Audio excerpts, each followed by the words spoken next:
And we are live. Welcome back to the LFC Transfer Room YouTube channel. We're joined by three fresh faces today. We've got Drew here with us. How are you, Drew? I'm doing good, Chris. Thanks for asking. Hoping for a Liverpool win tomorrow to escape my week on by. Absolutely. That's the hope for everyone, I reckon. Adam, how are you doing, mate? Yeah, good. Doing very well. Very well. Hitting a nice spot of sun here down in Ireland, like 20 degrees today. So, global warming, what are you going to do? We've had shocking weather here in Wales today. But yeah, it's been raining. It's been doing all sorts. And we've got the brie-eating monster himself. Omer, how are you, mate? Yeah, I'm good. I'll make a confession. I don't actually like cheese that much, mate. But I know. I don't care. I don't care. You still eat brie. Yeah. You still eat brie. I've noticed something. Is that are we all in different countries right now? We actually are technically. Yeah. That's mental. There we go. This is what Liverpool does. It brings everyone together, even from different families. Hi, Scotty. Hope you're all right, mate. And hello to Anthony. Someone's washing their hands. I hope they're enjoying washing their hands today. Make sure you do, though. You got to wash your hands. But before we get into anything Atletico Madrid based, I just said Atletico. I hate myself. Atletico Madrid. We'll get into Mo Salah. So we all saw the Watford, the goal. I mean, boys, I don't know what your reaction was, but I wouldn't have wanted anyone to be recording me. It was crazy. But rumours have come out today that he would want a £400,000 a week contract to sign at Liverpool. We'll start with you, Adam. What are your thoughts? Do you think Liverpool should go for it? And when will it be sorted? I don't know if Liverpool have a keys to the city, but if they did, I mean, give them to him first, and then give him all the money he wants after that. No, I think it's.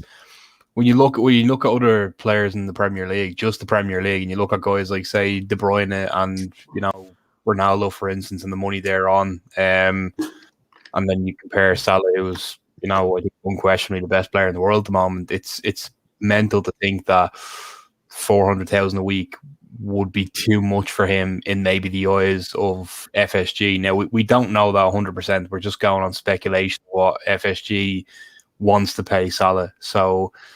I mean, look, give the man whatever he wants.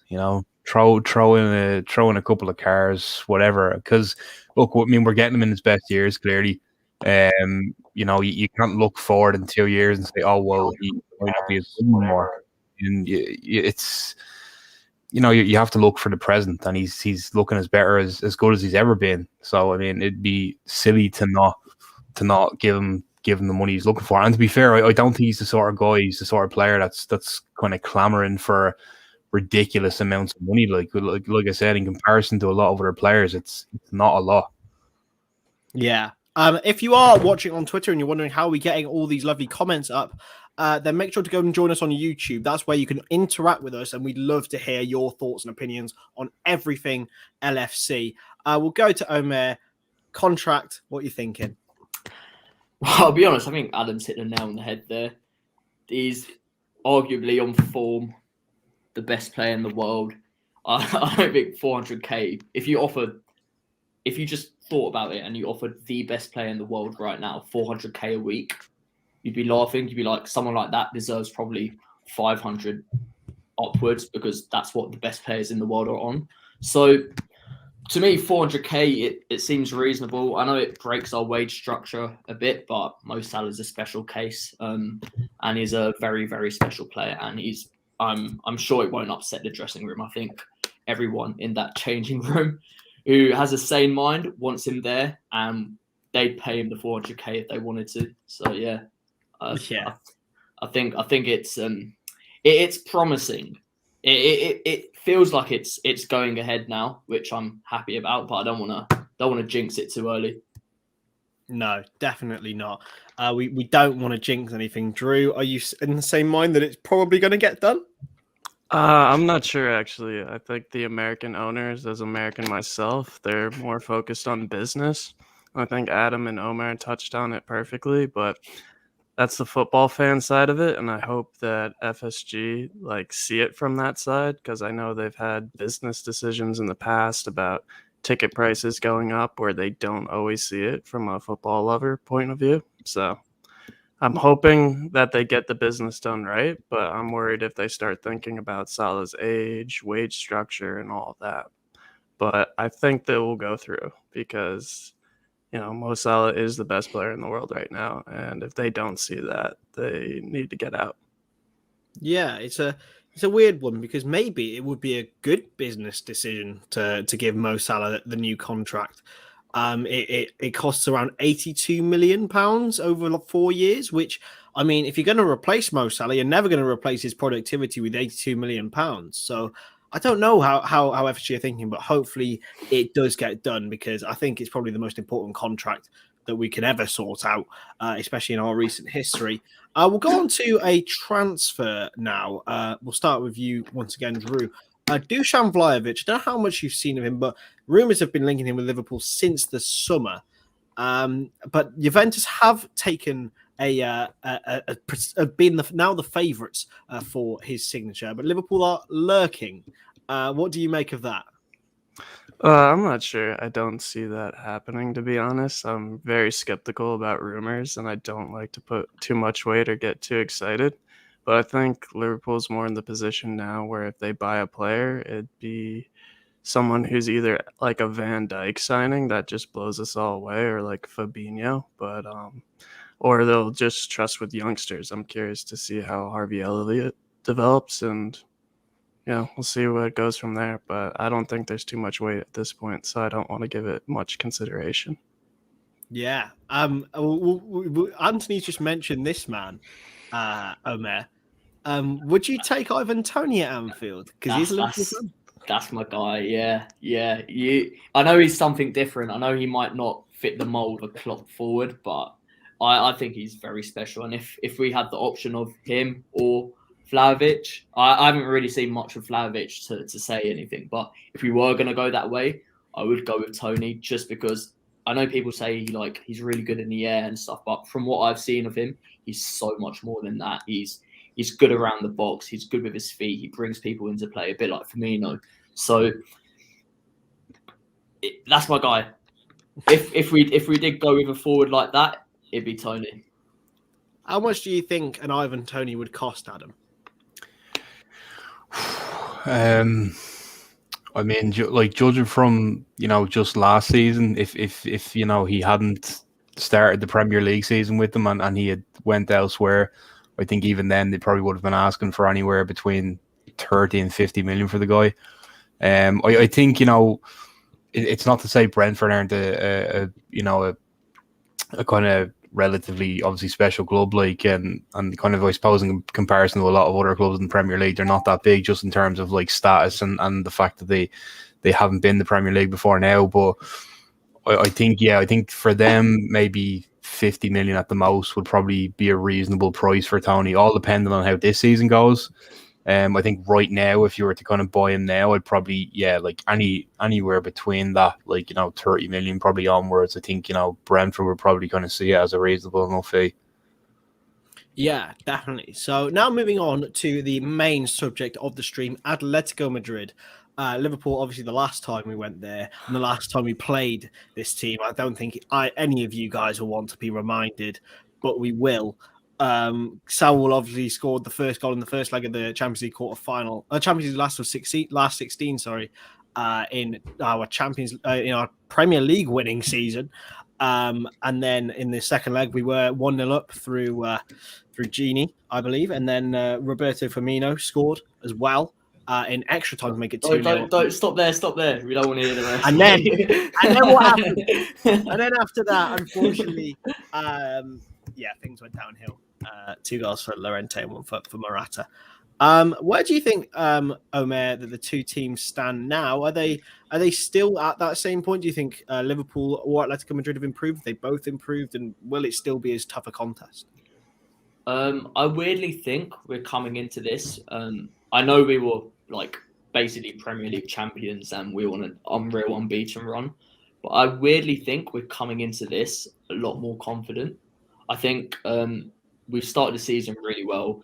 I remember around that time in that season, we were sort of stumbling over victories. We were sort of getting over the line, whereas now we're actually putting teams away. We're very intense.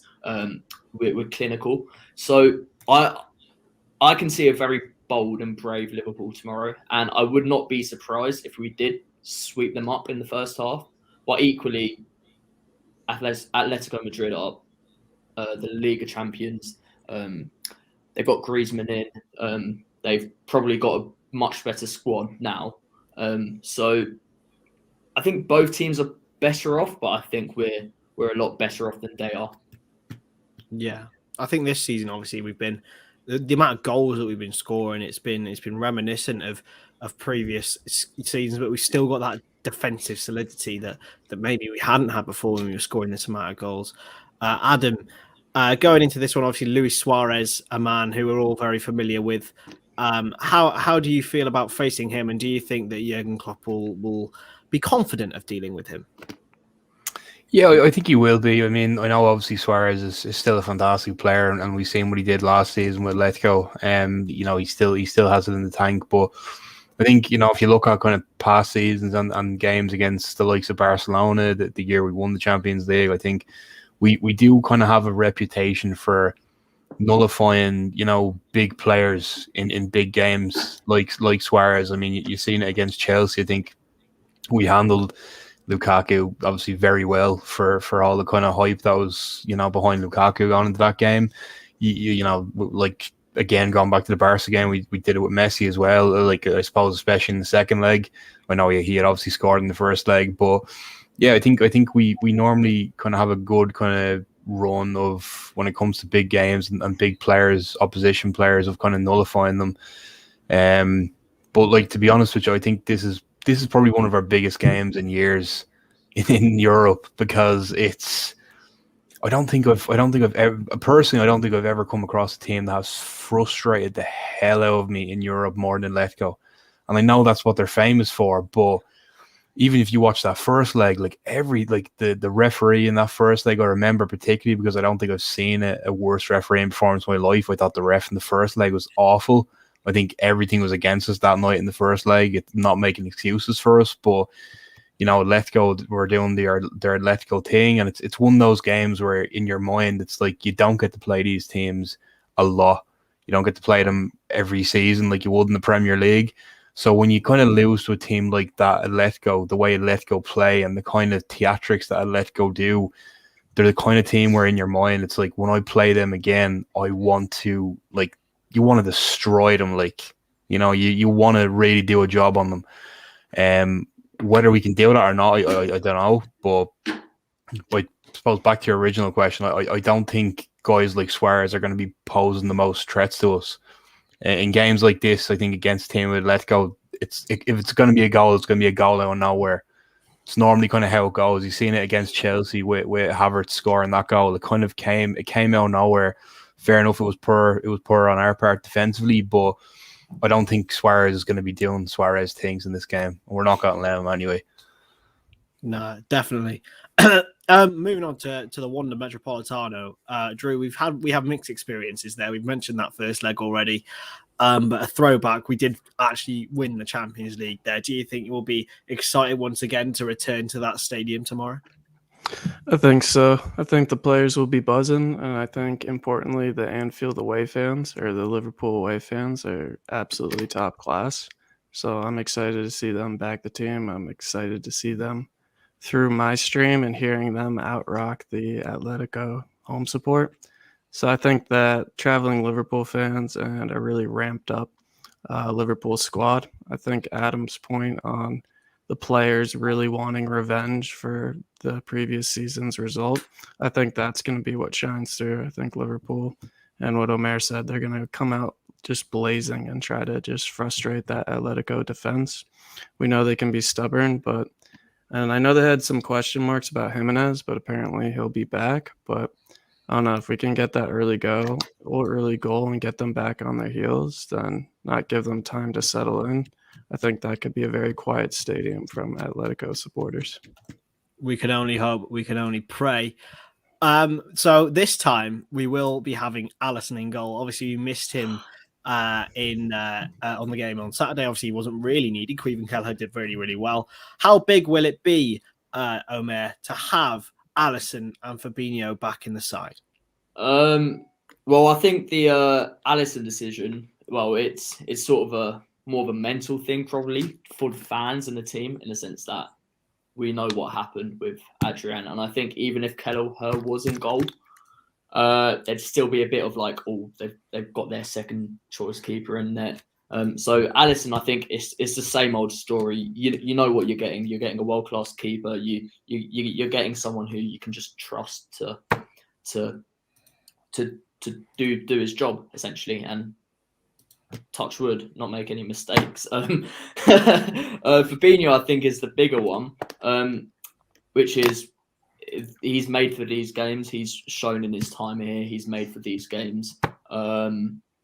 So I think he'll walk straight back into the team. It'll be interesting to see what happens with Henderson, because Henderson did play that role really well, and I think there has been criticism. I think sometimes harsh criticism of him in the 8. So it'll be interesting to see what role Henderson picks up, because I can imagine them two are bankers. Maybe we go to a 4-2-3-1 and we go with Firmino, Mane, Salah, José. I'd like that.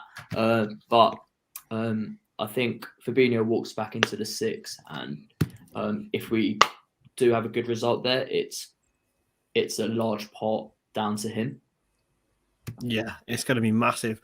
So before we do anything, we're going to go into our predicted 11s. So I will just put the thumbnail here and then do another intro.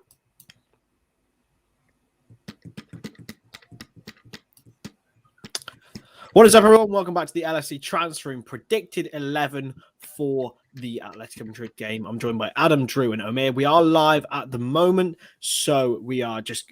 these guys know that we're already here. But we're going to start with our goalkeeper. We've just mentioned it in the stream, but Adam, how happy are you that we should be seeing Alisson back in goal? You know, I'd love to back my boy Queven all day.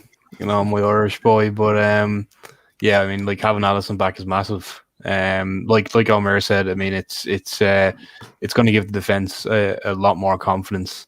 I think, despite the fact that, you know, Kelleher is obviously a good goalkeeper, I think he handles himself well in a game like this. Yeah, I mean, you need, like, having Alisson there is absolutely massive boost for the defense, and you know, he rarely puts a foot wrong, and he always turns up in the big games, especially. So that's going to be a huge boost for us. Yeah. At right back, I mean, there has been... Jurgen Klopp has made some questionable decisions at right back in his time. Obviously, Trent back on Saturday. Do you see him keeping his place, Drew?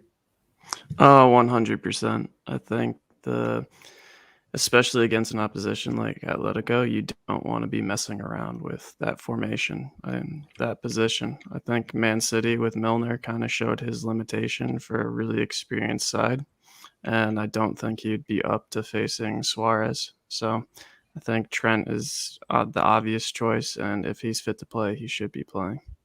Do you boys agree with that one? Yeah. I think it's a no-brainer, really. Trent in, he's back off the injury. It'll be, I'm sure, pulling mental passes from whatever angles. Yeah, I mean, he just seems to have that swagger about him at the moment, doesn't he? It's just brilliant to see.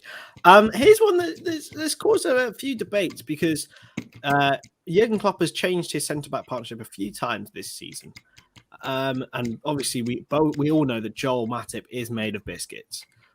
Do you think, Adam, that it will be Virgil van Dijk and Joel Matip, or do you think maybe Joe Gomez or Ibrahima Konate will come in? Again, like, similar to what I said about Alisson, I think this is a game where you need your best players in, and Joel Matip has shown that he's one of our best players this season. You know, and people might kind of argue that he might be even better than Van Dijk this season so far. You know, that's another debate. Like, but I know obviously we have United coming up on Sunday. I think once Matip is fit, he should be starting pretty much every game. You know, that we would need him for. So it is a bit of a toss-up, because, you know, like you said, his injury record. You know, I think he's actually coming up to making as many appearances as he did last season already this season. So, you know, tip wood obviously that he can kind of stay fit. But I think it's a bit cagey. It's a bit cagey, I think, switching it in this game or against United unless we absolutely have to. So 100% have Matip and Van Dijk starting together again. I definitely see your point, Ad. I really, really do. But I don't know. I don't know whether Jurgen may even rotate for this game because of the 2 games that we'd won previously. Maybe if we hadn't done, he'd be trying to get a point there. But do you see Omer, Matip and Van Dijk starting, or do you think it will be a change? I think there will be a change. I think we obviously know Van Dijk and Matip are our best two. It's our best partnership right now, and I don't think anyone can argue with that. I think we ran a poll on the account today about who our best defender this season was, and Matip unanimously destroyed Van Dijk, Trent, Robbo in that. So I think everyone knows how good Matip's been this season. But mate, you're right. He's made of biscuits, and I do think Klopp trusts, out of Konate and Gomez, he trusts Gomez a lot more just because Gomez has been there and has done that. And I think Gomez did start and played very well in the Atletico away leg last time out. So I can see Van Dijk and Gomez and just using their sheer pace and physicality to absolutely squeeze up on Griezmann, Suarez, whoever they play. So I can see Van Dijk and Gomez starting. I think it's probably a bit too early for Konate to. I think he's played Palace at home and Norwich in the cup. So Atletico away, it seems like an extra step too far right now. We obviously know of his potential, but I think Van Dijk and Gomez is the way Klopp's gonna go. Yeah, definitely. Drew, what's your preferred choice of centre-back partnership? My preferred would actually be to see Konate come in, but I'd like to see his physical strength kind of put Atletico, especially if there's any set pieces. I'd like to see him battling up there. But I'd honestly go with Adam's safe pair of hands, get everyone in who's the best and see it out. I think that's what Klopp will go for. But I'd be curious to throw in Konate and give Matip, biscuits, a little bit of a break and a little bit of a rest for United because we'll need him for that game. And as Omer said, we have 6 points already, so maybe this is a game where Klopp would be comfortable taking a draw, but we do have some wiggle room there. Don't want to take, not touch wood for that as well. But I think this is the game that we have a little bit of leeway with, whereas United, I'm sure everyone here would say we need to get 3 points there. I'm going to throw an alternate reality in here, and one that I think he might actually do. I think he might go for Matip and Gomez. Chris, I think he might. Because taking us into the multiverse, mate. Virgil was rested for AC Milan. He's been rested for games this season. I don't think his place is as indispensable as it once was. I argue that, as you said, Matip's been better. I think he will rotate centre backs. But you know what? It's just an alternate reality. But we will go for Van Dijk and Matip as that was the majority. Left back is a contentious one. I'm going to start with my 10 pence on this one. I'm going to say Kostas Tsimikas. Now, I think at home, he's a definite starter for this game. But away, I genuinely think Andy Robertson, he played 3 games in the international break and played against Watford. I'd rest him for Old Trafford on Sunday. He is vitally important for that. He'll probably be looking after Mason Greenwood or Marcus Rashford. And Cristiano Ronaldo when he cuts in and out. It will be a bit even more difficult than the Atletico Madrid test. I think Kostas Tsimikas can deal with them well. We need the fullbacks to be able to produce because obviously Atletico Madrid do defend excellently. But I want to know what your thoughts on this. We'll start with you, Drew. I'd actually like to see more of Tsimikas. I think he and Robertson have been in it like a really interesting battle for informed left back whenever they play. But I think the sign of Trent and Robertson being subbed at the weekend kind of just shows where Klopp's head's at. But I would definitely like to see Kostas more in the future, because I think he's got a lot of talent, especially going forward with his crossing ability. Adam, what are you thinking? Yeah, I think Drew kind of hit the nail on the head there, just in regards to Robertson and Arnold coming off with a good bit of, I suppose, about 20 minutes, half an hour to go into Watford. So I think that kind of shows what Klopp is thinking going into this game. But I agree with you, Chris. I'd be all for Tsimikas starting. I think he's more of a kind of, I suppose, just as, like, maybe not as safe, but kind of approaching that kind of level of like safety where you can kind of put him in and not worry that he's gonna not do as well as Robertson. Whereas I think with the centre halves, it's a bit different. I think not playing, say, Matip, or not playing Van Dijk next to Matip could be a bit cagey. Same with like Konate or Gomez playing beside Van, it could be a bit cagey. But I think with Kostas Tsimikas, it's a different story. I think he can really hold his own. I think in this game as well, and like you said, I think United is definitely a bigger game than this, and I think we can really afford to draw this game. I think it would actually be a good result, even if we drew. But that doesn't necessarily mean it's going to be because we play Kostas Tsimikas. I think, like I said, he can definitely hold his own, and I think I agree with you again, Chris. Yeah, I think he should definitely get in there. But as Drew said, it's more than likely looking like Robertson will be in there, just judging by the kind of time he came off against Watford. Omer, what are you feeling? I'm feeling Robertson, just because we are away. Like you said, if it was at home, I'd be perfectly happy with Tsimikas there. But it's more the occasion as well, dealing with the occasion. And I'm not saying Tsimikas can't. It's just, what you're going to get from Robertson, especially in a game like this. And it's not a game.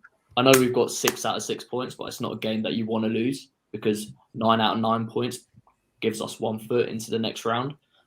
So I think Robertson just sort of shores that up. And I think the hooking at 60 minutes with Trent sort of settles in my mind that he's going to start.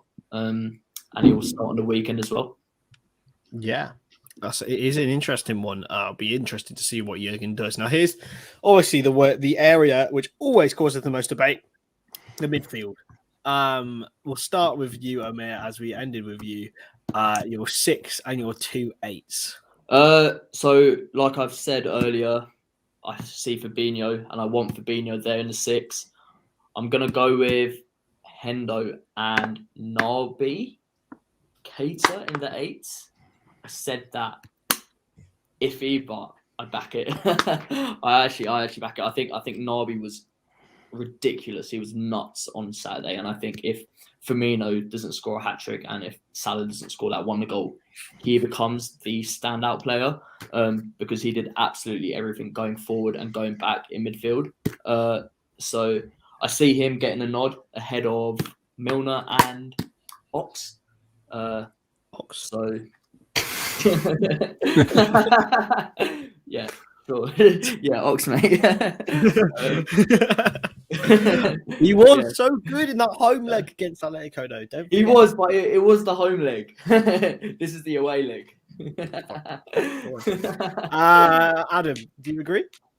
Yeah, no, I agree completely with Omer. I think that's the tree we're going to see. I think obviously Keita had a great game against Watford. I think if he didn't have as much of a good game, we'd probably still see him anyway. Just obviously because of the situation we have with injuries in midfield at the moment. I think, he's obviously got a bit more kind of, I suppose, pace about him and kind of, quickness than Milner would. So I think he would probably get in just obviously because of that, but because he had such a good game against Watford, that's probably why he's going to get in. And yeah, Henderson in there again. I think it definitely is a game that Henderson needs to be there for. I kind of think this is a game where the midfield picks itself, just because, again, like I said, the bit of the injury kind of spell that we have there at the moment.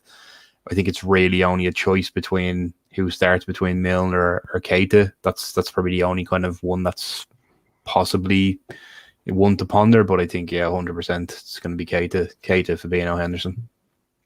Do you not think James Milner may have earned himself a start, Drew?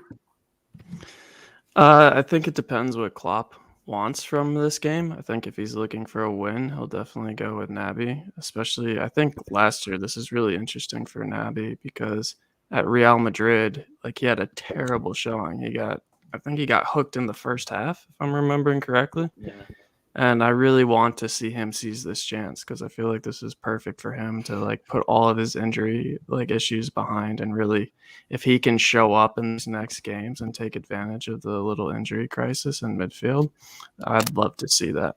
But I'm wondering if that Real Madrid game is in the back of Klopp's head, and if he's like, you know what, I'll take a draw here. Let's go with a little more stability with Milner in midfield. But I'd go with Keita, like Omer and Adam said. Yeah, Anthony's living in a different world. That's got to be jokes. That's got to be jokes. That's that multiverse thing you were talking about, Chris. Yeah. That's the starting lineup there. Oxlade-Chamberlain, anyone? Still not in any universe, mate. Man, I really wish that he was so good when he came on. He was great when he came on the other day. If we're talking pre-ACL 17-18 Ox and 19-20 home leg Ox, then yeah, but the amount of universes that guy or that option exists in is probably not many, mate. But listen, he goes out with Perry Edwards, lads. Like, come on, allow us. Anyway, front three. What are we thinking? I'm going to throw Salah, Mane, Jota out there. Adam, what are you saying? Torres, Suarez. Sorry. Chamberlain? No. No. Okay. I think I think Jota, Mane, and Salah. I'm not too sure. You lads kind of might know more. I haven't really been keeping up the last day, like what Jota's situation is fitness wise. But I think if he is fit to play, I definitely have him in there again. I think it's great that Firmino is scoring again. It's great to see him on the score sheet, and that's a massive positive going forward for the rest of the season. Hopefully he can kind of keep on that level and keep getting the goals in. But I still think Jota, kind of in regards to consistency wise over the last kind of couple of months, is still more of a danger than Firmino at the moment. It's definitely going to be a tricky one. I think it's probably going to be one of the tougher decisions for Klopp to make. But I'd expect Jota to be in there again if he's fit, which I'm not too sure what the situation is there. So I'm going to go for Firmino just to be safe, because I don't know that situation with Jota. But if Jota is fit, yeah, I think Jota, Mane, Salah, Torres, Oxlade-Chamberlain. Robbie Keane, yeah, exactly. Vornen, right? Jurgen Klopp wanted Vornen. yeah. Drew, do you think it'd be fair if Bobby Firmino was dropped after a hat trick? Did he get his hat trick? Yeah, Bobby got. Yeah. You're right. Yeah. Sorry, I was in La La Land after that win. Amazing assist. That's why. He was thinking about Ox. My dreams, alternate realities were coming in. But I think Firmino starts. Like, I think Jota off the bench. Like, he's one of the players who's been like actually very good at coming off the bench and making a good impact. So I think that can be a little both ways. Like, if we're looking to give Salah a rest against United, take him off early, or if we're looking for a little bit of impact in the top three later in the game, I think you bring on Jota. Again, like Adam, I'm not sure if Jota's fit for the game or like what his fitness levels are. But I think Firmino, if we can give him a good run of games, get his confidence back, that would be great. So start Firmino and Jota on. Yeah, I mean, Bobby he's in like the top three scorers in the Premier League. Like, all three of them are, so they're doing well. Maybe a little bit stat padded by that hat trick, but Omer, are you OG front three, or does Jota make it in, or even maybe Oxlade-Chamberlain or Minamino? can I first of all just throw in a cheeky one? A Balotelli, Barini, Lambert. Oh, I got told I look like Fabio Barini the other day. Do you see it? Anyone? No? Potentially. You look like better than that. You're better than that. Thank you, Drew. Thank you. Yeah, go on, Omer. To say any man that's not Italian is better looking than an Italian man is that's risky. Like he's a good looking chap. There's the Irish ancestry in me, Adam. That's trying to like pull. Omer, OG front three or not that OG? NG, new G's. Salamane, who's Jota, yeah. Just because I think with Firmino potentially coming back from injury, I think Firmino will start against United. It just has that feel that Klopp's going to go with a front three that he knows that will cause United havoc. So I'm thinking ahead a bit, and I think Jota's like he's been excellent for us, and I think it was this game day that he scored a hat-trick at Atalanta last year. Something like that. So yeah, I think he'll go with that front three, and they'll just try and run the Atletico back three they play with now, or back four, whatever they go with. They'll just run them ragged. And yeah. So the team we've gone for is Alisson, Trent, Virgil, Matip, and Robertson. A midfield of Fabinho, Wijnaldum, no. Fabinho, Keita, and Henderson, with a front three of Salah, Mane, and Jota. I hope to see that team. I personally think there'll be a little bit more tweaking going on, but who knows? Before we go, we'll get some score predictions from the boys because we may not see them tomorrow. We'll start with you, Drew. Score predictions and scorers, please. Heart would say 2-0, Mane and Salah, but Head says probably 0-0. 0-0. Yeah. 0-0. We hate a 0-0 prediction. I said 2-0 Heart, so let's hope the Heart wins out on this. We love it at the same time, but we also hate it. To be fair, I didn't get it at the time, but you do look a bit like Alisson, Drew. I do see it a little bit. Yeah. I mean, I'll take that. I'll take Alisson. I'll take Brazilian. Anyway, Adam, what are you feeling? Score and scorers.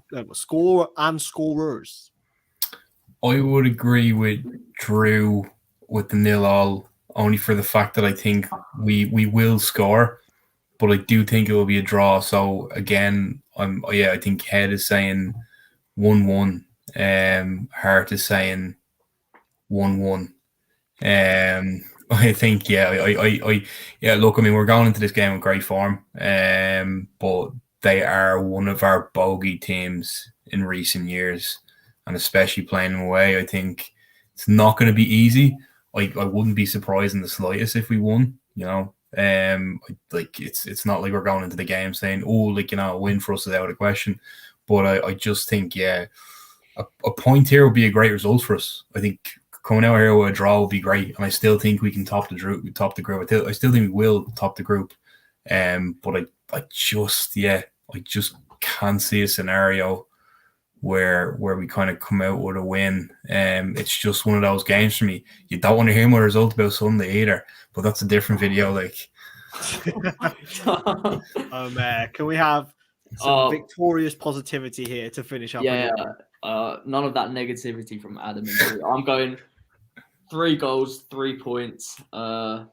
Jota, Salah, and Firmino again off the bench. And then we'll take those 3 points back to Anfield and another 5 goals at Old Trafford or something. That'd be nice. I'm gonna go 3-1. I do think because we only ever score more than 3 goals away from home. Don't you boys know this? I'm gonna go Salah 2 and Oxlade-Chamberlain off the bench with 1. I have to do it until it happens. But anyway, thank you very much for watching, everyone. Make sure to follow Drew, Adam, and Omer on Twitter, and make sure to follow LFC Transfer and subscribe to the channel. And we'll catch you in the next one. See you.